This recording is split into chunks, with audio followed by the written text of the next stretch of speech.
Речиси идеалните временски услови овозможуваат стартот на жетвата на оризот во Чешиновско од ден во ден да добива на динамика и се повеќе да се интензивира. Денеска наша екипа беше на терен во полинијата во атарот на ова развиено село и забележа дека десетина комбајни веќе жнеат во нивите.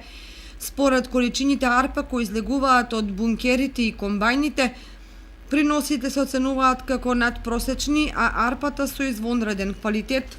Приносите до сега добро, според очекувањето добро. Има ли просечни За од декари? ќе има, би требало да има. Квалитетот на оризот ќе видиме, набиењето кој ќе биде. Сега е рано да се каже. За сега е добро. Јас имам Андреа и Глорија. Андреа сега поедри се тие, друга боја имат. Пробавте ли некој друга сорти семења? Пробувал сум, да. Добри се, ама поситни се и не ми одговарат на мене. Цената на жетвата, односно комбајнирањето, е на минатогодишното ниво. 1000 денар. Да, и лани, и полани, и уназад неколку години. Тоа што им го намалува задоволството на земјоделците е што откупот се уште не започнал и нема никакви најави околу откупните цени. Со тие што важеа минатата година и до пред жетвата, производителите можат само да си ги покријат трошоците. Откуп сега за сега не знам, викат дека нема, а ќе има ли?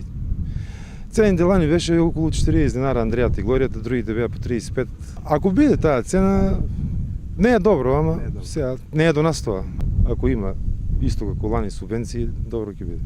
Ако се остварат надпросечни приноси од 6 тони по хектар, тогаш може да се пресмета дека овогодишниот род ќе тежи околу 25.000 тони арпа, што преработено во ориз е околу 15.000 тони.